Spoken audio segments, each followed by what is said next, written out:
sino que me hicieron ver el otro aspecto, que es el aspecto topográfico, más dinámico y estructural.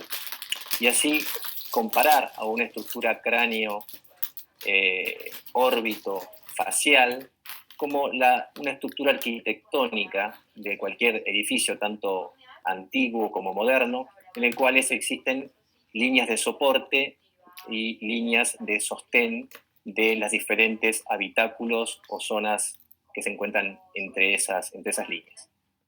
De esta manera, lo que hace la anatomía topográfica y estructural es dividir a los diferentes componentes de la cara en estructuras de tipo funcional que van a interactuar conjuntamente sobre todo ante la presencia de un traumatismo, y que le va a dar al cráneo resistencia y ligereza al mismo tiempo. Parecen dos palabras totalmente contrapuestas. Si es resistente, no puede ser liviano, pero en este caso todas estas líneas le van a dar fuerza de sostén, y al mismo tiempo las cavidades aéreas que se encuentran conformadas entre todas estas líneas y plataformas le van a dar cierto grado de liviandad o ligereza a la cavidad craneal, y al mismo tiempo una capacidad de respuesta importante frente a un trauma. De esta manera, vamos a considerar al esqueleto craneofacial como una estructura tridimensional, donde existen áreas que tienen mayor o menor resistencia. Vemos así líneas de fuerza verticales, como por ejemplo las verdes que vemos en el dibujo y las rojas. Líneas de fuerza horizontales, fundamentalmente son esos anillos circunferenciales de los cráneos que conforman en su parte anterior esa plataforma del techo y el piso orbitarios. Líneas oblicuas, como las que van a conformar parte del macizo mediofacial, y aquellos lugares de unión de todas estas líneas y círculos vamos a llamar nudos de conjunción, que son esos lugares de mayor resistencia que tiene el esqueleto facial.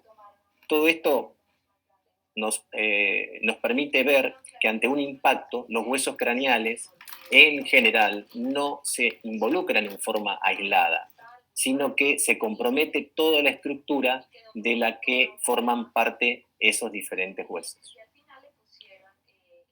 Esto está bastante bien representado con las máscaras de los personajes de la película de Star Wars, sobre todo la de Lord Vader, digamos, y la de los soldados del Imperio, que tienen más o menos las mismas características y que respetan bastante bien las estructuras mediofaciales de las que veníamos hablando.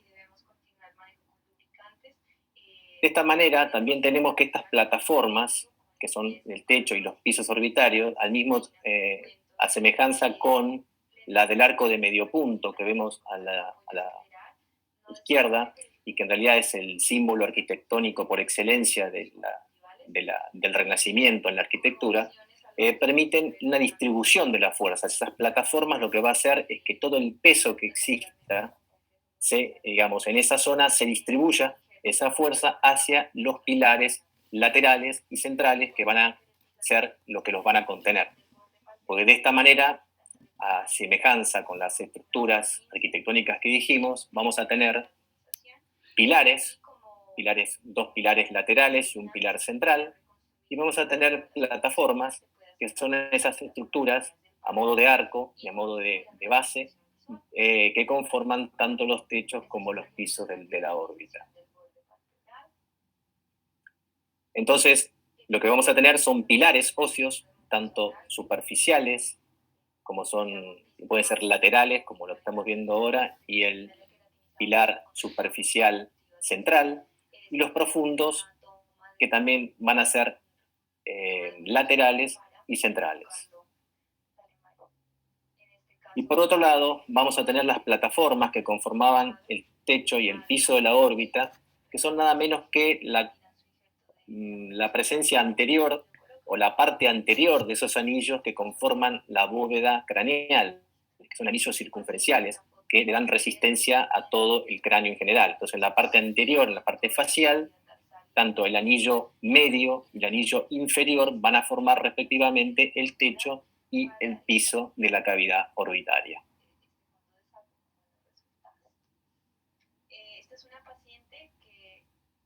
Bien, entonces, cuando hablamos del pilar central, nos vamos a referir básicamente a una estructura mediofacial, al cual llamamos pilar central anterior, superficial, subcutáneo o facial, todas esas características que tienen tres componentes óseos: uno frontal, nasal y maxilar.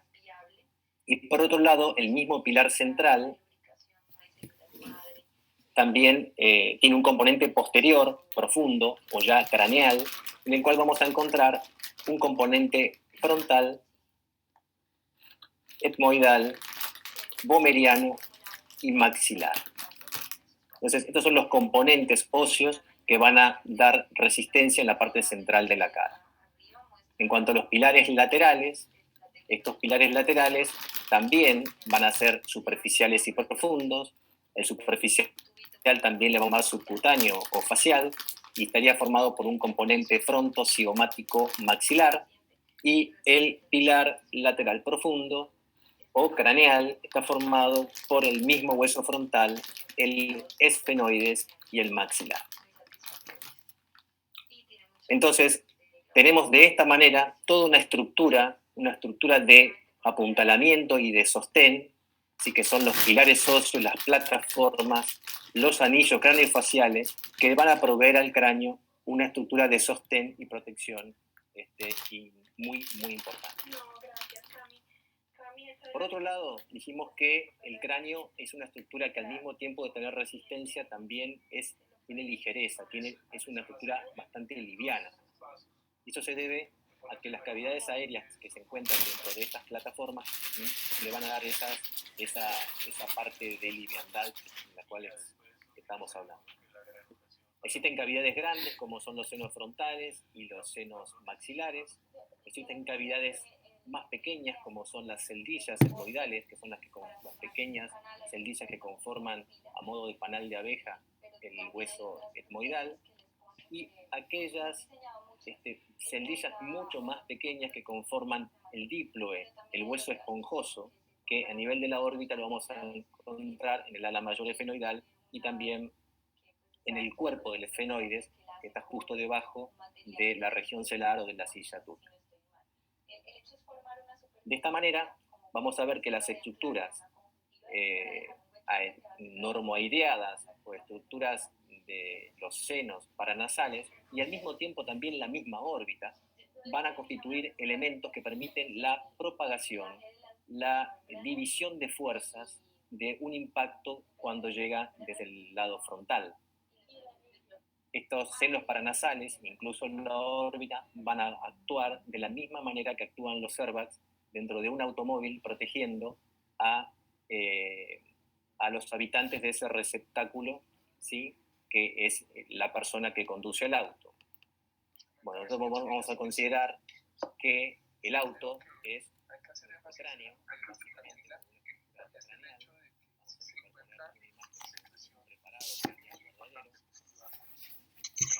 Muchas veces de apoyarnos en la tecnología cuando son las patologías que realmente podemos curar con el estudio de los antibióticos. Entonces es mandatorio siempre, no solamente en estos casos de estas patologías revisadas, sino en general cuando el paciente presenta sobreinfección o infección conjuntival recurrente, apoyémonos con los estudios. Eso hace importante revisar las técnicas de tomas de muestras, porque la razón más importante por la que los cultivos salen negativos es porque no tomamos bien la muestra. Lo segundo, tú me preguntabas qué antibiótico preferir en las unidades de cuidado intensivo. Efectivamente, la tauramicina pues tiene mejor cubrimiento para la pneumonia. Creo que la moxifloxacina o la gatifloxacina son antibióticos que debemos reservar para otras condiciones. Creo que con la tauramicina está muy bien. En cuanto a los lubricantes, mencionas ungüentos. Existían ungüentos de lágrimas en Colombia, solo publicidad alérgica, pero desde hace muchos años ya no existe. Entonces no tenemos colidios, de manera que por razones de comodidad de aplicación y de durabilidad pues preferimos los geles, ¿verdad? Sí, señor. En cuanto al retiro de las membranas o las pseudomembranas, pues eso está discutido porque en el momento en que uno retira la membrana, está haciendo un proceso que genera inflamación en un ojo que está inflamado. Entonces algunos autores consideran que se deben dejar quietos y solamente manejar los procesos de simbléfano. Pero uno podría considerar retirar las membranas cuando está viendo que se está estrechando los fondos de saco. Hay que tener en cuenta que la valoración de estos pacientes es muy difícil. Son pacientes que están en condiciones muy dolorosas, el estado general es muy comprometido en muchos de ellos y realmente es un manejo complejo. El termómetro funciona muy bien para las simblefanolisis. Lubricarlo o humedecerlo y sobre todo en los fondos de saco inferiores, que son los que más frecuentemente se forman, porque el párpado superior está en constante movimiento y hace que la formación de simbléfanos sea más comunes. Bueno, creo que en cuanto a la membrana amniótica, sí se distribuye en Colombia, los bancos de ojos las distribuyen, uno tiene que solicitarlas como si fuera una solicitud de una córnea. Como sabemos, los bancos de ojos tienen limitaciones importantes en el suministro y en la recolección de tejidos, por consiguiente no es una frecuente práctica porque no hay disponibilidad fácil. Vienen efectivamente montados sobre un papelito de nitrocelulosa y la cara que viene contra el papel es la que debe uno deslizar y colocarla sobre la superficie ocular. Son muy delgadas, realmente. Hay una distancia intercantal mucho más amplia de un lado que del otro. Esto puede generar epífora como consecuencia de la obstrucción de la vía lagrimal y al mismo tiempo la generación de una dactilocititis, que es una infección del saco lagrimal. También puede haber rinorragia o una epistaxis o rinorrea, que es la pérdida de líquido cefalorraquídeo, fundamentalmente cuando el impacto puede afectar al techo de las fosas nasales, donde se encuentra la lámina cribosa del etmoides, y esto puede generar la pérdida de líquido cefalorraquídeo. La falta de sensibilidad o la anestesia completa supra e infraorbitaria básicamente está dada por la afectación de esos nervios. Así existen también patrones clásicos ante un traumatismo, como son las fracturas de tipo Lefort. La Lefort 1 y la Lefort 2 son las que comprometen el macizo mediofacial anterior, fundamentalmente, y posteriormente la Lefort 3, que compromete también las paredes laterales de la órbita, y este tipo de fracturas generan lo que llamamos una disostosis craneofacial, porque uno puede, en estos pacientes, uno pone el dedo actualmente dentro del paladar y uno puede mover antero posteriormente la estructura mediofacial en la totalidad.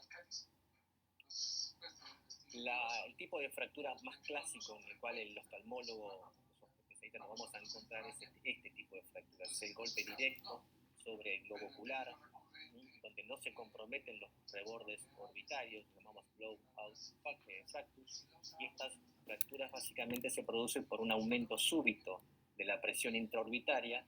Lo que hace esto es generar el colapso tanto de las pequeñas paredes, la pared medial, y más raramente la pared superior anterior, que es la que linda con el seno frontal.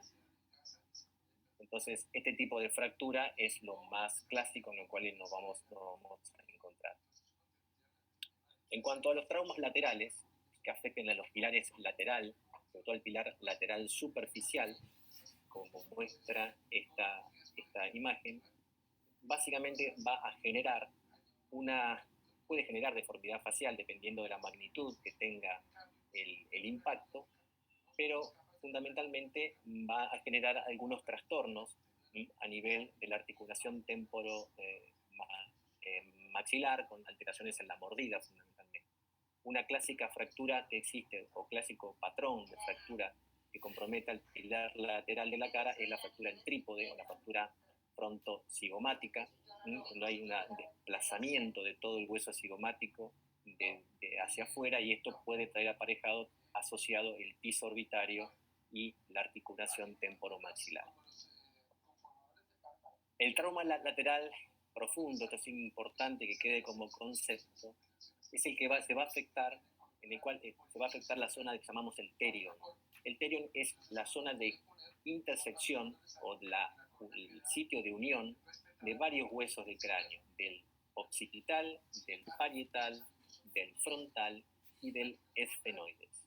Entonces, este sitio es un sitio a nivel de la pared lateral o del pilar lateral profundo, es el sitio de mayor vulnerabilidad que tiene nuestra órbita, y además existe un alto riesgo de compromiso de vida, porque corremos el riesgo que se produzcan fracturas internas a nivel del ala esfenoidal que comprometan a la fosa cerebral anterior o media, y al mismo tiempo esas fracturas pueden generar hematomas de tipo subdurales o cuadros neurológicos mucho más severos que muchas veces requieren tratamiento quirúrgico o drenaje. Entonces, en cuanto a cómo se ve y qué es lo que vamos a encontrar en un paciente traumatizado, siempre nosotros decimos que el manejo inicial es un manejo en el cual tenemos que recibir al paciente, ¿sí? Examinar, hacer un examen oftalmológico completo. Por supuesto, primero hay que ver si el paciente no está neurológicamente comprometido, y primero vamos, una vez que se descarta eso, que no haya afectación central o riesgo de vida, vamos a observar la parte oftalmológica. Hay que tener en cuenta que entre un 10 y un 30% de los casos de traumatismo orbitario cursan con lesión del globo ocular, por lo cual hay que inspeccionar muy bien toda la cubierta escleral, ver la córnea, ver todas las estructuras del ojo para fin de darnos cuenta de si existe o no un traumatismo a nivel ocular. Evaluamos así también la motilidad y vemos la presencia o no de restricciones musculares. El test de inducción forzada antiguamente se hacía como parte de la consulta o del interrogatorio o de la primera inspección, inclusive en consultorio, pero es algo bastante peligroso de hacer porque existe atrapamiento de tejidos, sobre todo de tejido, sobre todo el nervio parasimpático. Después vamos a ver la ubicación y cómo está ahí. Esto puede generar una descarga vagal importante con síntomas oculocardíacos, y esto puede generar un síncope inclusive, que nadie está dispuesto a tener en el consultorio cuando uno está evaluando un paciente. Hacer una exoftalmometría en un paciente traumatizado recientemente puede llegar a ser algo dificultosa por el edema palpebral y el edema de partes blandas. Lo que sí le vamos a decir al paciente es que no tome aspirinas, y de evaluar si el paciente está anticoagulado, ver la manera de suspender la anticoagulación para tener menos riesgo de hemorragia. Evitar sobre todas las cosas la limpieza nasal, no soplar la nariz básicamente para no generar que el aire de las fosas nasales vaya hacia los párpados o hacia la órbita. Administrar corticoides, que en algunos casos es conveniente administrarlos en forma de pulso, y dar antibióticos, sobre todo antibióticos que actúen sobre la flora de los senos paranasales, como para evitar infecciones posteriores. Cuando interrogamos al paciente es muy interesante saber qué tipo de trauma tuvo, si tuvo un trauma contuso o un trauma penetrante, y si ese trauma penetrante tiene que ver con la presencia o no de un cuerpo extraño dentro de la órbita. Eso es muy importante tener en cuenta, y la presencia de hipo o anestesia infraorbitaria nos van a dar pautas de si existe o no compromiso de la pared medial o de una pared que linde con un seno paranasal. De esta manera, el enoftalmos es el descenso del globo, es el hundimiento del globo ocular dentro de la cavidad orbitaria. El pseudonoftalmos habitualmente lo encontramos en el paciente que no tiene el ojo hundido, como se ve en la segunda foto de la columna vertical, y simplemente tiene una tosis de tipo traumática. Las tosis traumáticas no son de tratamiento inmediato, sino que uno debe esperar, porque muchas veces se resuelven solas. Y en otros casos tenemos casos de descensos importantes o enoftalmos muy severos, a los cuales llamamos hipoglobos, ¿sí? Que es el descenso de todo el globo ocular prácticamente dentro de la cavidad adyacente, ya sea del seno maxilar o del seno etmoidal. Así vamos a tener algunos patrones, como vamos a ver en estos cortes coronales de tomografía computada. En el primero de arriba se ve una fractura pequeña que involucra un pequeño prolapso de grasa, eso le llamaban antiguamente el signo de la gota, ¿sí? Pero que a veces no genera un atrapamiento ni del músculo ni de las estructuras faciales que lo rodean. En otros casos sí tenemos unas fracturas que involucran a ese músculo o a las fascias que lo rodean, generando restricción en los movimientos, y en los casos más severos podemos tener donde el piso prácticamente se rompe en su totalidad, la luxación del globo ocular, en el caso de que esté indemne, porque también se puede lesionar por ese trauma, hacia la cavidad adyacente como vimos antes. Entonces, vamos a ver que en estos pacientes también existe el telecanto traumático, como dijimos, la desinserción del canto medial y el arrastre del saco lagrimal y compromiso de la vía lagrimal, la epistaxis, que es severa solamente cuando compromete a alguna de las arterias etmoidales, sobre todo los golpes frontales se pueden comprometer las arterias etmoidales anteriores, y el sangrado etmoidal es realmente importante y a veces muy difícil de detener, que las arterias etmoidales tienen unas características anatómicas, unas arterias que en la pared tienen una estructura de tipo laminar, que hace que cuando se rompan se meten dentro del agujerito por donde salen y sangran dentro del etmoide, generando esto un cuadro de epistaxis muy, muy severa que a veces requiere de taponaje posterior y no solamente con un taponaje anterior. La motilidad ocular es importante evaluarla en todas las posiciones de la mirada. Le hacemos al paciente todas las aducciones, de arriba, abajo, a la derecha, a la izquierda, y vamos a ver el grado de restricción que exista.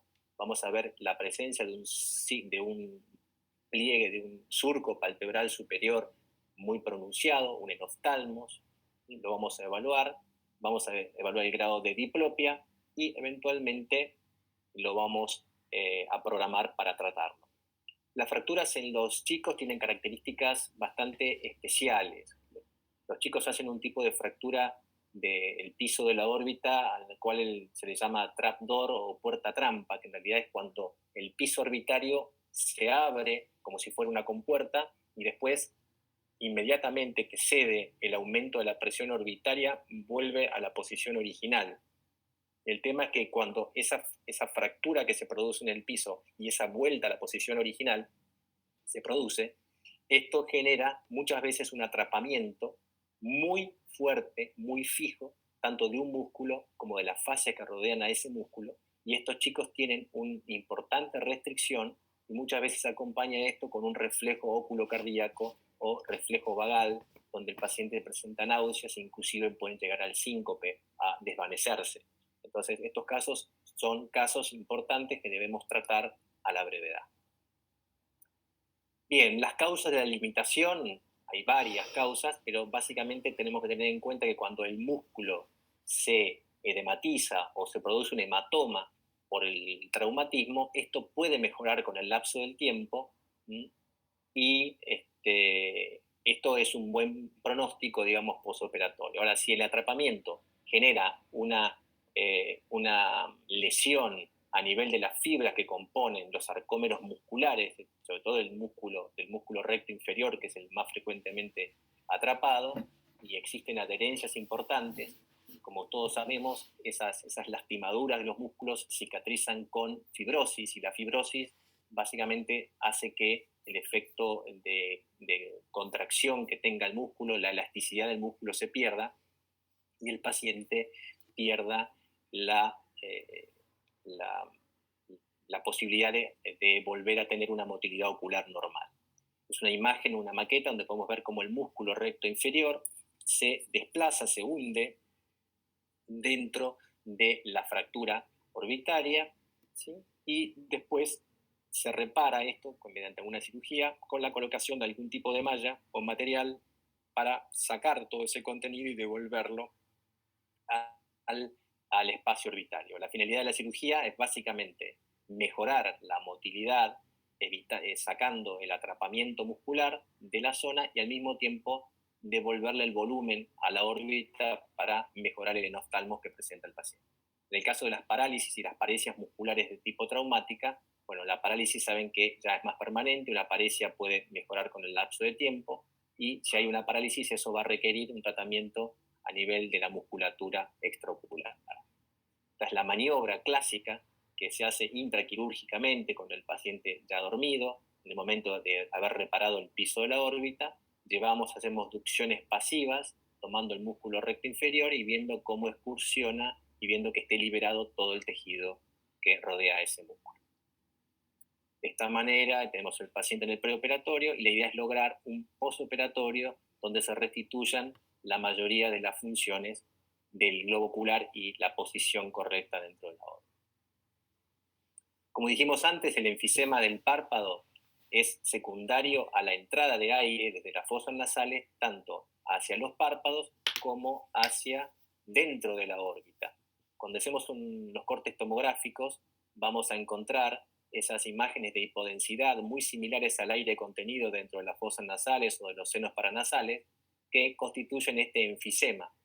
Esto puede ocurrir inmediatamente después del traumatismo o inmediatamente después de haber hecho la cirugía. Por eso lo que vamos al pie del paciente es que no se sople la nariz, que no se limpie, que no se suene la nariz para evitar que esa maniobra haga que el aire se meta en los párpados, porque esto retrasa el periodo postoperatorio, retrasa la posibilidad de poder hacer algún tipo de intervención porque tenemos que esperar que ese aire se reabsorba. Con respecto a la anestesia o la hipoestesia del nervio infraorbitario, hay que recordar que el nervio infraorbitario, ¿sí?, viaja muy cerquita de dos componentes nerviosos. Uno que es un nervio sensitivo, que es el nervio infraorbitario, que al romperse el piso y meterse el músculo dentro de la fractura también puede lesionar al surco o al canal del infraorbitario, ¿sí? Y esto va a generar esta falta de sensibilidad. Todos recordamos que el nervio infraorbitario es una de las ramas del trigémino sensitiva y que le va a dar sensibilidad a toda la región del pómulo, ¿sí?, parte del ala nasal y los incisivos laterales, canino y primeros molares. Entonces, el paciente va a sentir esa sensación de hormigueo en la zona que habitualmente se restituye si no hay más lesión después de a veces meses, pero se restituye habitualmente después de un tiempo.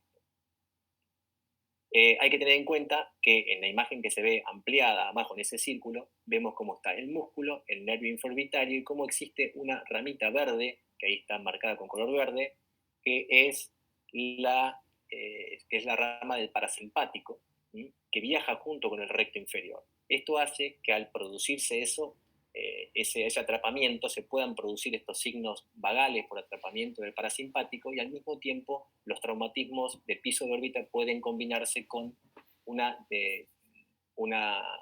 alteración del tamaño de la pupila, porque al dañarse el parasimpático predomina el efecto simpático y el paciente puede tener una midriasis.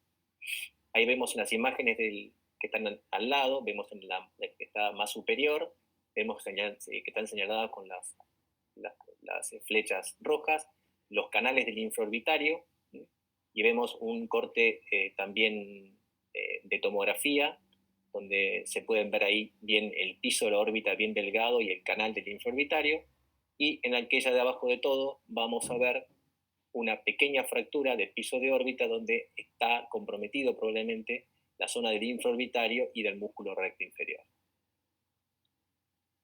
Entonces, cuando hablamos de hipoestesia o anestesia supraorbitaria, nos vamos a referir al otro nervio sensitivo, a la otra rama del trigémino, que es el supraorbitario.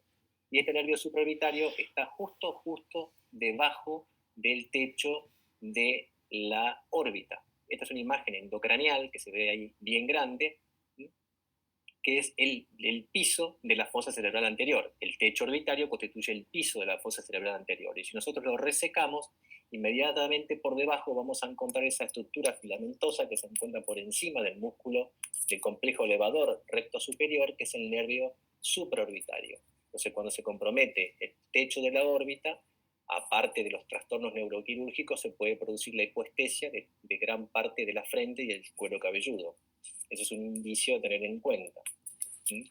Hay que tener en cuenta que asociado a esto también ocurren tosis por alteración del complejo elevador, ¿sí?, y alteración o restricción en la motilidad por alteración del músculo recto superior también.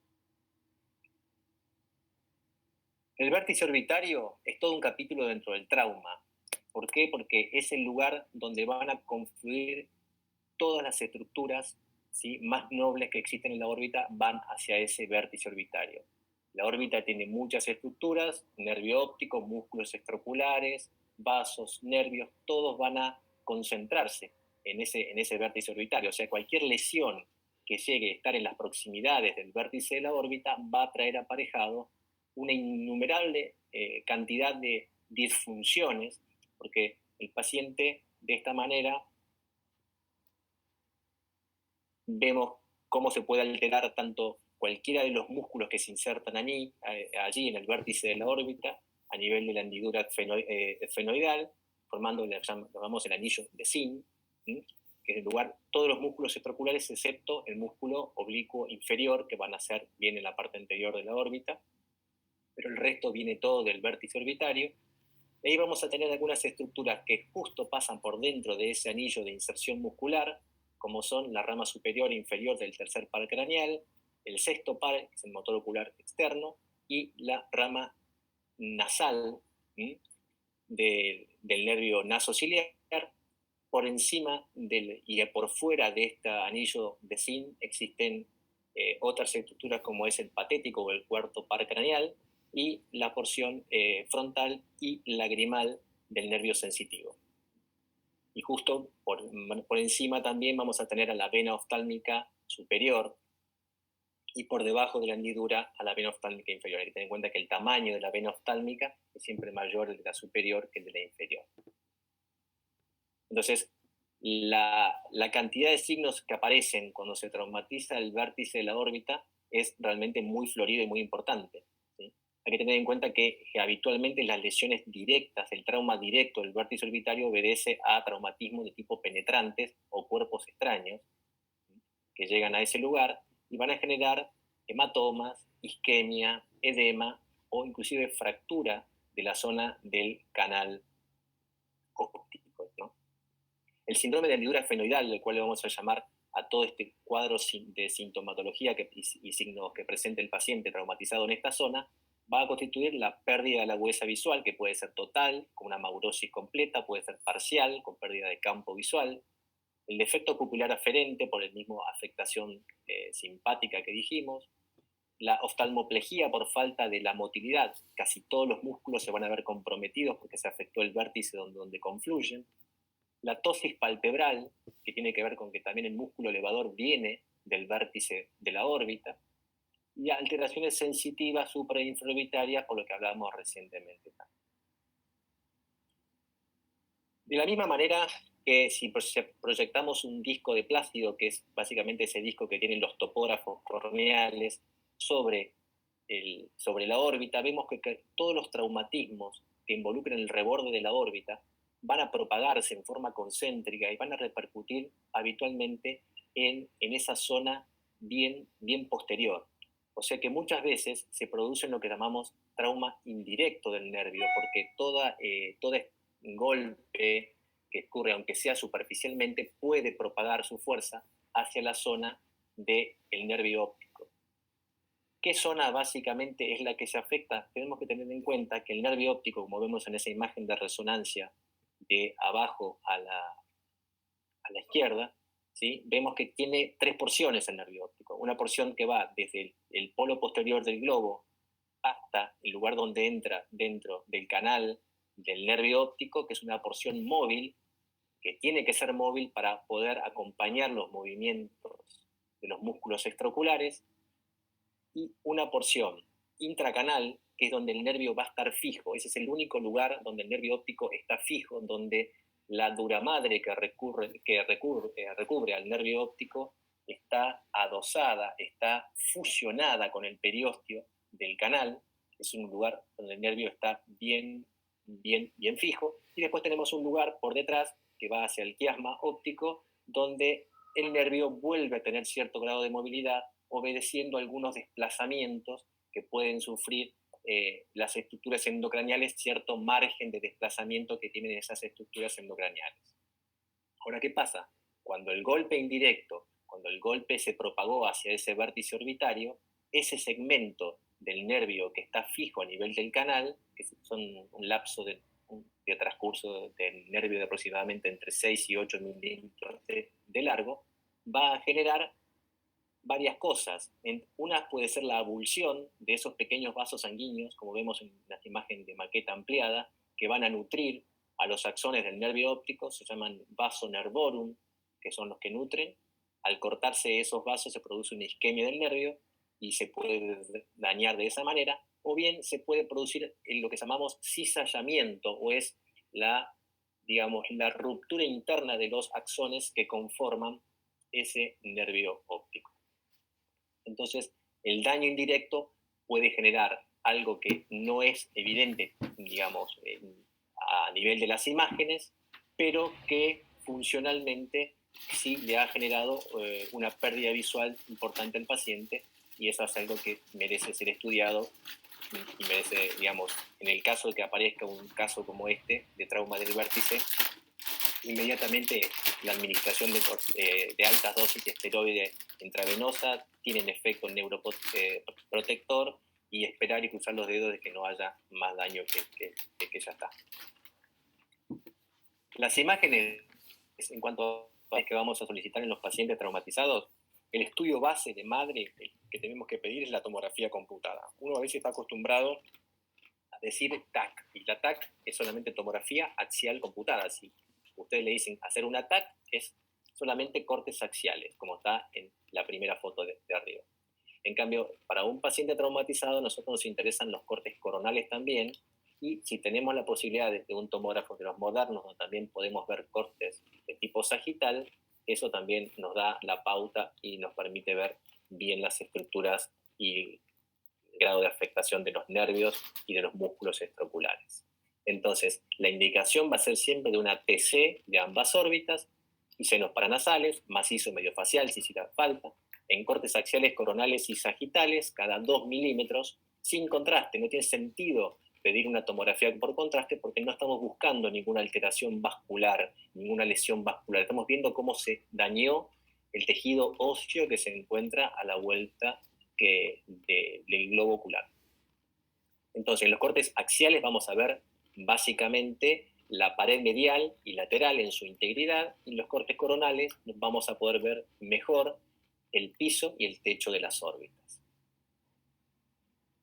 De esta manera también podemos ver el grado de extensión y compromiso que generó ese traumatismo. Cuando hacemos cortes coronales desde bien anteriores hasta bien posteriores, podemos saber si se fracturó o se lesionó el piso orbitario anterior, medio o posterior, y si es muy posterior, si pudo haber involucrado la zona adyacente al canal óptico y qué repercusión ha tenido esto en la visión del paciente. Algún signo también que puede darnos la evidencia de que existe lesión a nivel del canal óptico es el sangrado de las celdillas etmoidales que lindan junto a ese canal óptico, que se llaman celdillas de Onodi, y que habitualmente pueden ocuparse con hemorragia en el caso de que exista un traumatismo a ese nivel. También sirven para ver la evaluación posoperatoria o posquirúrgica después de haber reparado una fractura orbitaria, ver que el implante que pusimos está en la posición correcta, pero esto es digamos, algo más de control, pero no, digamos, la clínica y la motilidad y la presencia o no en oftalmos nos va ya a dar de hecho que esa fractura se corrigió y la anatomía está restituida casi a la normalidad. Para último, vamos a entrar en el capítulo de las indicaciones quirúrgicas. Digamos, ¿cuándo hacemos una reparación inmediata? Teniendo en cuenta todos estos signos, sintomatología que ocurren en los pacientes, básicamente vamos a pensar en resolver esa fractura de forma inmediata cuando es un paciente joven, por los síntomas vagales que dijimos, por el trapdoor, por las fracturas que ocurren a ese nivel. Hay que recordar que también una fractura clásica de los chicos es la fractura de los techos orbitarios, sobre todo porque los chicos no tienen desarrollo de seno frontal hasta los 7, 8, 9 años, entonces el techo orbitario se encuentra un poco más desprotegido porque no tiene el airbag del seno frontal. La presencia de reflejo oculocardíaco, como dijimos, el ojo blanco, es típica la fractura del trapdoor del chico, que es el ojo blanco, con muy leve quemosis o edema, pero importantísimo grado de restricción de la motilidad y con todos esos signos que dijimos vagales acompañándolo. la marcada restricción y cuando podemos ver en la tomografía el atrapamiento muscular o el atrapamiento de las fascias que rodeen al músculo también. Por otro lado, precozmente, quizás no en forma inmediata, pero más precozmente, podemos pensar en operar los pacientes que tienen diplopia sintomática, que no mejoraron, ¿sí? Los pacientes que tienen un test de deducción forzada positivo, vuelvo a recomendar no hacer el test de deducción forzada en consultorio con el paciente despierto. Si hay que hacerlo bajo anestesia o bajo controles importantes. Cuando vemos una tomografía donde hay atrapamiento muscular o perimuscular, cuando no hay mejoría clínica con el paso del tiempo y cuando el enoftalmos, que es algo que se puede producir inicialmente, persiste a medida que pasa el tiempo, se profundiza, y porque tenemos un enoftalmos inicial que básicamente obedece al prolapso de la grasa dentro del seno en forma inicial, y un enoftalmo más tardío que se produce por la atrofia de todo ese tejido graso que se ha prolapsado en la fractura. O bien la presencia de un hipoglobus, que ya es un cuadro mucho más severo con ruptura de una superficie mucho mayor de esa plataforma ósea de la órbita. La reparación más tardía, podemos darle más tiempo, podemos esperar en unas fracturas grandes, pero tienen enoftalmos leves. A veces vemos fracturas que tomográficamente son fracturas que tienen su dimensión, pero clínicamente el paciente no presenta un enoftalmos leve, no hay hipoestesia infraorbitaria en forma progresiva o dolor o cuadros de tipo neurálgicos locales, o en pacientes que son ahí sinusales crónicos, que en realidad son esos pacientes que tienen algunos tipos, que son vagotónicos o que tienen pacientes que tienen algunas características que puedan predisponer después a tener algún tipo de alteración de ese tipo a nivel del sistema vegetativo. Y vamos a observar, quizás no operarlos, o quizás operarlos a muy largo plazo, aquellos pacientes que presentan diplopia mínima o no tienen diplopia o tienen solamente una restricción muy en unas posiciones de la mirada muy alejadas, o sea que muy superior, muy hacia arriba, muy hacia abajo o muy laterales a los costados y que no interfieren en su vida normal. Es importante saber la actividad que realiza el paciente. No es lo mismo que sea un taxista, que sea un ciclista o que sea una persona que trabaja en una oficina con una computadora, ¿sí? Cuando hay buena motilidad en general, o cuando tenemos un enoftalmos o hipoftalmos que no es significativo, donde no hay prácticamente evidencia de que haya un cuadro importante de que el ojo esté muy hundido. Entonces, esas son las características de observación importante. Creo que con esto tenemos un pantallazo. No es en una charla por ahí de este tipo, no es para... Cada uno de estos tópicos se pueden abordar de una manera mucho más, más profunda, más larga, pero me parece que lo importante es que hayamos entendido que existe una manera diferente